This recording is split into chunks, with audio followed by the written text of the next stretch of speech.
Bonjour à tous, on va faire un unboxing aujourd'hui. Donc c'est une station de soudage, une station de brasure que j'ai commandée sur AliExpress.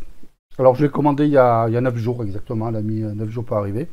Donc c'est la FN A9. Donc elle est vraiment moins chère que la Sugon T21. Donc je l'ai acheté exactement, il y avait une petite promo, je l'ai acheté exactement 87,33 €. Donc c'est vraiment pas cher du tout. Mais alors, qu'est-ce que ça vaut? Ah oui, je l'ai commandé avec des manches C210. Voilà. Donc ben, on va déballer, on va voir. Déjà, ce qu'on peut dire, c'est que ils n'ont pas loupé le scotch.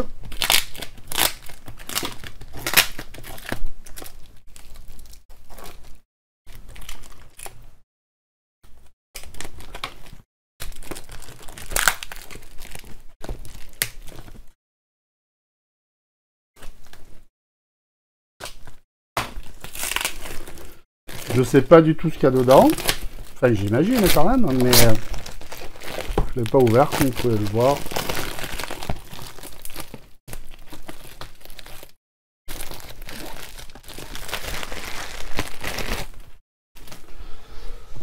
Ok pour ça.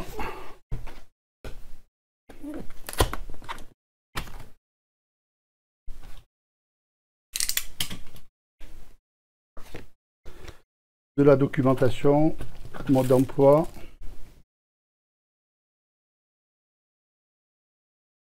Avec de l'anglais, ce qui est pas mal. De l'espagnol.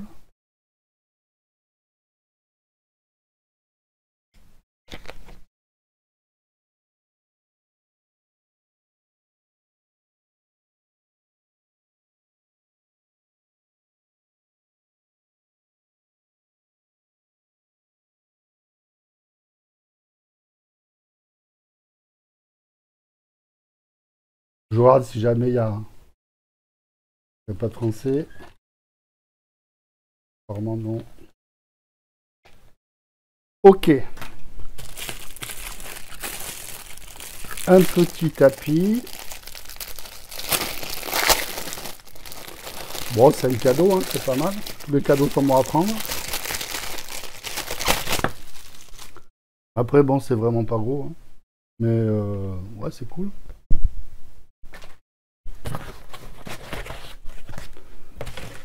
Ok.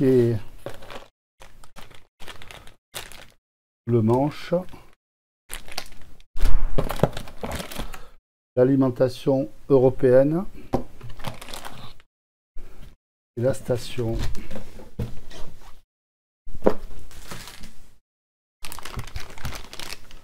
C'est pas très lourd.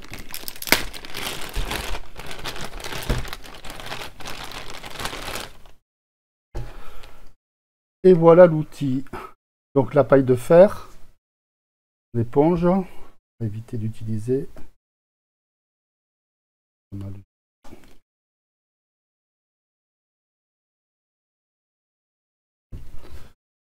Ok, l'alimentation, la prise.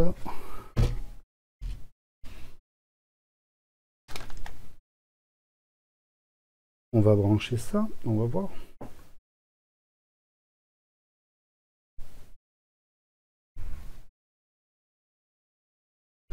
Ce qu'on peut voir, c'est que un peu comme sur la Sugon, on a 3 mémoires.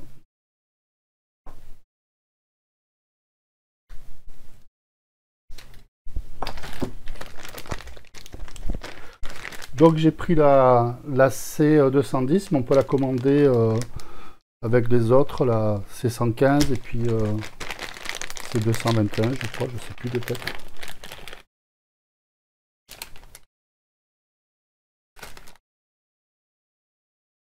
Et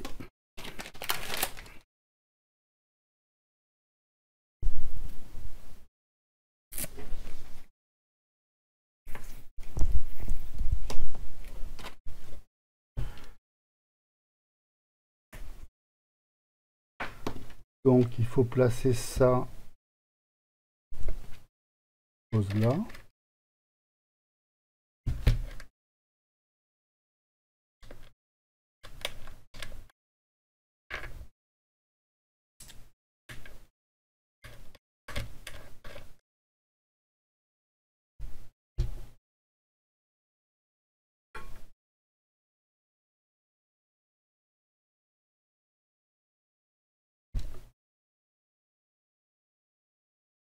Écoutez, je ne sais pas trop.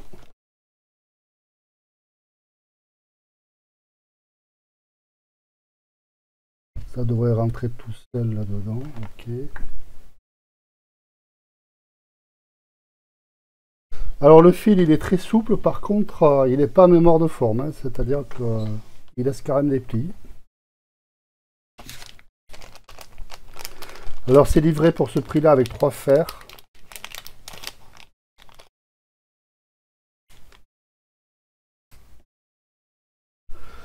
Bon, en fait, la C210 est quand même petit. Hein.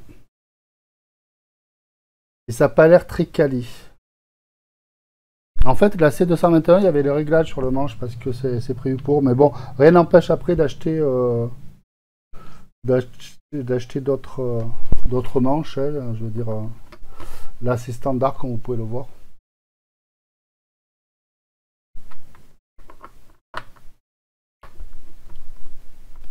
Mais bon, honnêtement, là, ça fait pas très quali, quoi.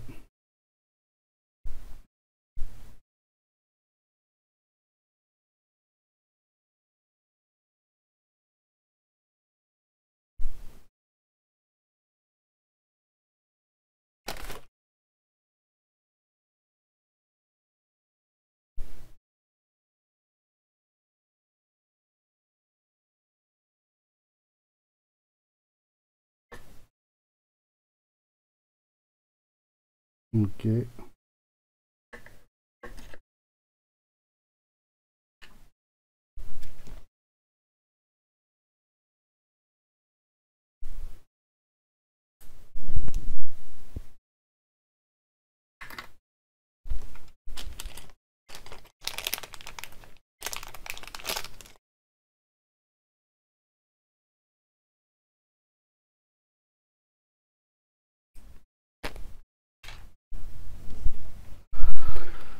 Alors je pensais quand même que C210 était un poil plus gros que ça quand même.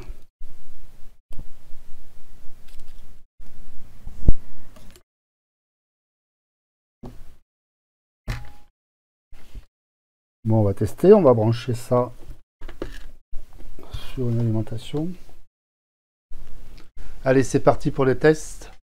Donc, j'ai fait le unboxing. Alors, le unboxing, je l'ai fait hier en fait.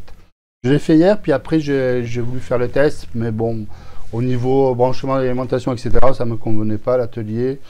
Et puis, je dois vous avouer que sur le moment, je n'ai pas trouvé l'essai convaincant. J'ai vite arrêté. J'ai dit, bon, on va reprendre tranquillement demain. Et c'est ce que je fais là. Donc voilà la machine. La première chose qu'on va faire, c'est de regarder un peu sa vitesse de mise à température. Déjà, ce qu'on peut regarder, c'est au niveau des fers. Regardez, on a 3 fers. Donc je vous rappelle que je l'ai acheté 87 € et quelques, qu'elle était un peu en promo. Je vais aller voir hier à quel prix elle était maintenant. Je mets sur le microscope. Elle est à 105, donc ça varie en fonction des prix, des promos.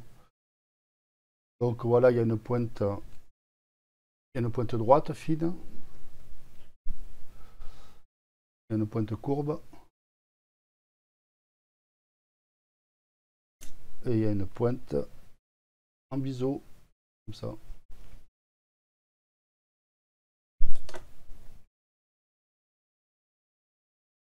Donc, prix très correct, si ça fait l'affaire, bien entendu.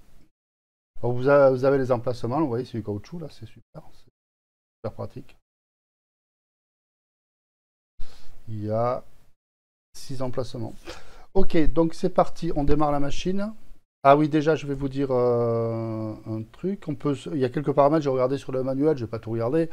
Mais par exemple, il y a des bips quand la température est atteinte, quand la température de repos est atteinte, etc. Donc, c'est des choses qu'on peut activer, désactiver. Par exemple, de cette manière, par exemple, vous appuyez sur canal 1. Je vais passer sur l'autre caméra, peut-être. On appuie sur le canal 1, machine arrêtée. Ensuite, on appuie sur Power. Et vous voyez, il y a un menu voilà, qu'on peut activer on-off. Par exemple, si je veux modifier la température de repos, j'appuie sur le canal 3 et je démarre la machine.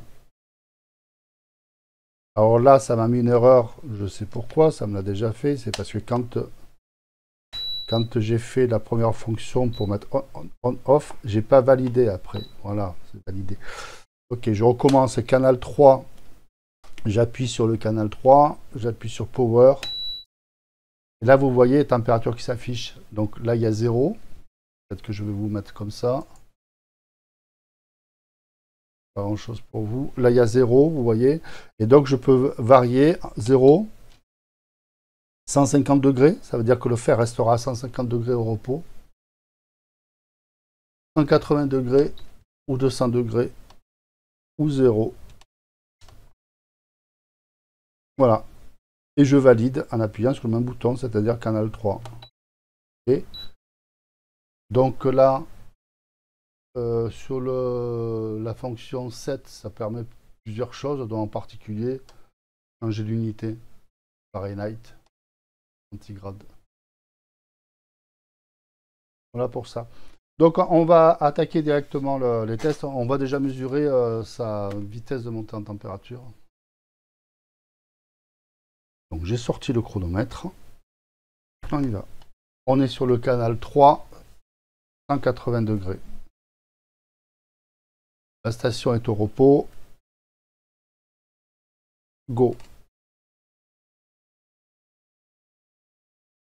Vous avez vu 3 secondes. Et encore, j'ai appuyé 3,7. Encore, j'ai appuyé très tardivement. Donc, il faut 3 secondes pour que le fer soit en température. Et là, on est sur une panne, vous voyez, relativement grosse. Donc là, ça tombe au repos. C'est bien évidemment plus lent de refroidir quelque chose de métallique que de l'eau en température. Monter en température, c'est une question de puissance. Par contre, pour baisser la température, en fait, c'est l'échange thermique avec le milieu ambiant. Donc, il fera froid à l'extérieur, puis ça sera rapide. Mais... Ok, on est reparti. Je mets à 0 le chronomètre. On recommence. Hop. 2,8. Voilà, c'est relativement impressionnant. C'est vraiment cool. Ça, c'est vraiment pas mal du tout. Donc, on va faire un premier... on va faire des tests de soudure. Alors là, on a quelque chose.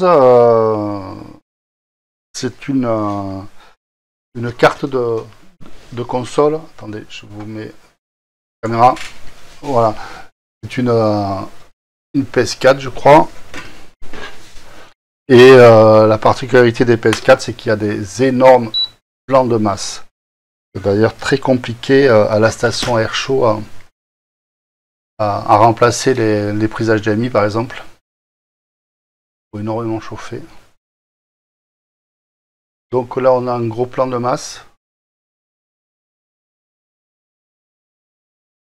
Plus gros, c'est pas possible. Donc pour ceux qui n'ont pas l'habitude, un plan de masse comme ça, sur les cartes mères d'ordinateur portable par exemple, oui, il y en a eu, mais il y a très très longtemps, quoi. Il y a vraiment longtemps qu'il n'y a plus de plan de masse de cette taille, quoi. Parce que qui dit plan de masse, c'est un peu comme un radiateur, hein, c'est-à-dire que toute la chaleur que vous allez appliquer avec votre panne de fer sur le plan de masse, elle va se disperser sur la carte. Et donc, il faut une station relativement puissante pour pouvoir compenser cette perte thermique. Et là, je rappelle qu'on est quand même sur des pannes vraiment minuscules, quoi. Cette panne là, elle fait les 4 mm là. Voilà. Allez, c'est parti. Waouh. Ah ouais, là c'est carrément bluffant parce que bon, j'ai d'autres stations de brasage, mais il n'y en a aucune qui me fait ça, hein. D'ailleurs, pour les gros plans de masse comme ça, j'ai une grosse station Athènes, ST 2090D, avec une grosse panne. Je peux vous montrer d'ailleurs la panne, vous allez voir. Vous voyez? Voilà, ça c'est la panne que j'utilise pour les gros plans de masse. On va comparer. Voilà. Donc ça c'est la panne complète. Et ça c'est l'autre. C'est quand même bluffant. Là je refais. Sans flux, sans rien. Tout de fou.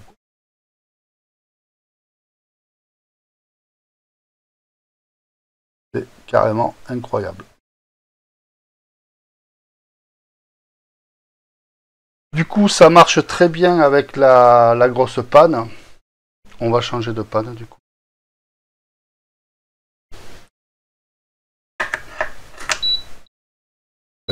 On va prendre la courbe.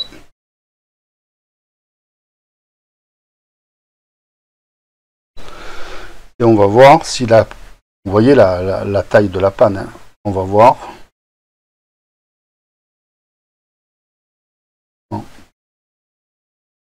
C'est quand même bluffant.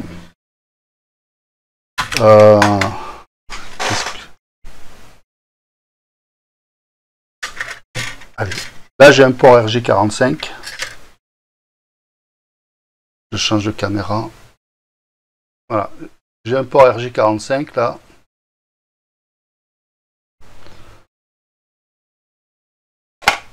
La carte est froide. Hein.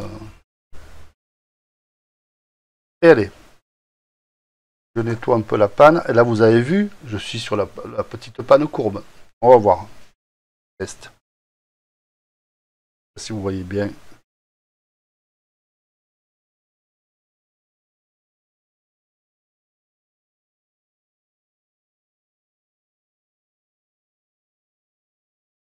Regardez. C'est bluffant. Ça se passe de commentaires. Franchement, ça se passe de commentaires.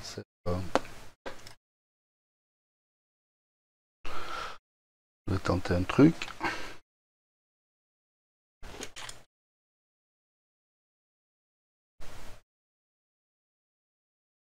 Donc habituellement, je fais ça avec un gros fer et une grosse panne. Là, j'ai ma petite panne toute fine. Vous avez vu par rapport au condensateur, là, vous avez vu, c'est une grosse panne.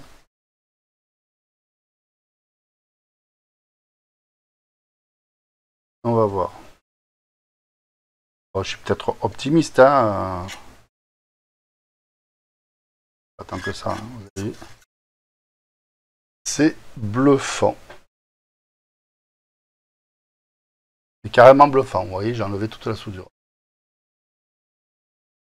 Quoi vous dire d'autre? Voilà. Franchement, je vois pas ce que je pourrais... Ah, la prise HDMI, là. Il y a la prise HDMI. Toute sale, toute... Elle est vraiment sale, oui. On va voir. Regardez. Sans flux, sans rien. Sans flux, sans rien. C'est bluffant. Je peux carrément étamer la prise.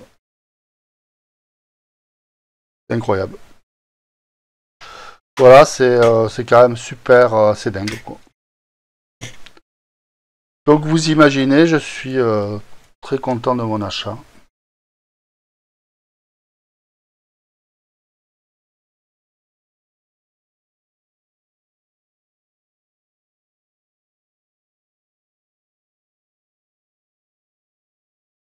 Là, on est sur une partie où là, par contre, ça a du mal.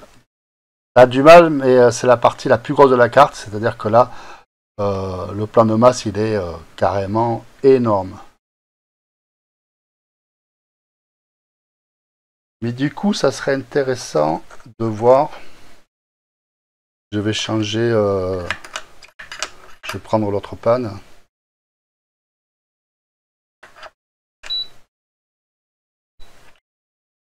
Et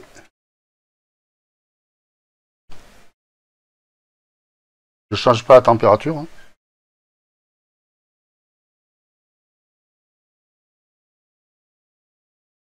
Ouais, mais franchement, ça va nickel, quoi.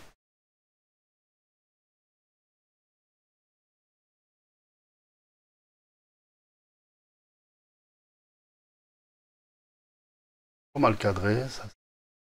Le problème des capteurs CCD, c'est qu'en fait, le champ n'est pas aussi large que sur le binoculaire. Donc là, on est sur le plus gros plan de masse qu'il peut y avoir sur cette carte de console de PS4.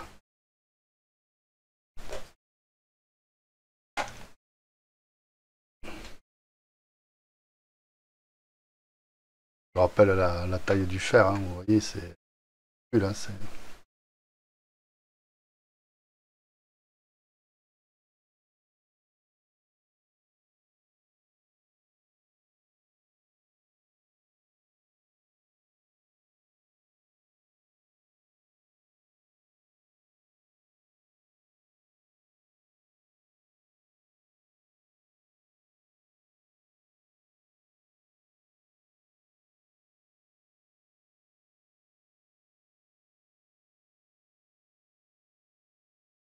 Bah, vous avez vu, hein, c'est carrément bluffant. Avec la tresse, là, j'ai réussi à récupérer l'étain avec une facilité déconcertante. Écoutez, je vais arrêter l'essai là. Ça sert à rien d'aller plus loin. Vous avez compris que c'est quand même bluffant à ce prix-là. Donc je rappelle, hein, c'est un FN NA9 fabriqué par Sugom. Donc au départ, moi je pensais que c'était une copie de la Sugom T21 qui elle coûte quand même dans les 170 €. Et quand j'ai reçu la boîte, j'ai vu que sur la boîte il y avait marqué Sugom, c'est même marqué là, et Sugom. Donc ce qui est la Sugom T21 qui est déclarée un peu officieusement comme la copie de la JBC 2BQF ou quelque chose comme ça, qui elle coûte 500 €. Donc on passe de 500 à 160 et à celle-là 87,33 €. Moi c'est le prix que je l'ai payé moi. Je vous mettrai le lien dans la description. Comme j'ai pu le constater, les prix varient. Là hier, oui, elle était à 105 €. Donc je suis très content de mon achat. Parce que vous me direz en commentaire si vous avez pu comparer avec une Sugom T21 ou une JBC. J'imagine qu'il y a des différences, sinon ce serait inexplicable cette différence de prix. Je rappelle que pour le prix d'une JBC, on en a 5 comme ça quand même. Ne pas vous tomber en panne, hein, je veux dire. C'est impressionnant, donc j'imagine quand même que c'est pas le même produit. Mais moi, dans mon utilisation telle que j'en fais, j'ai besoin de deux choses. La montée en température, qu'elle soit très rapide. Donc j'ai même besoin de trois choses. Que la montée en température soit rapide. Là, c'est le cas. Hein. Si le fer est complètement froid, on est à 3 secondes. Sinon, on a 2 secondes. Enfin, je veux dire, c'est monter de 0 à 380 degrés. Quoi. Après, deuxième chose, peut-être la plus importante, c'est cette fameuse inertie thermique, c'est-à-dire quand on est sur un fer avec un gros plan de masse, le fer il n'arrive pas à fournir la puissance. Par exemple, là je suis sur le gros plan de masse de la PS4, là, et vous voyez la puissance de la machine, on oscille entre... allez, autour de 40-50%, c'est-à-dire 50% de la puissance de la machine, pour maintenir la température à 380 degrés de la panne sur ce gros plan de masse.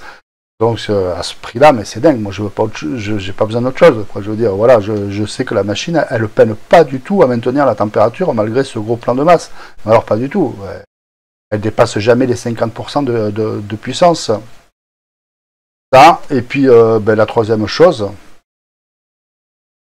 c'est la possibilité de changer les pannes rapidement. Voilà. Ça, c'est vraiment cool.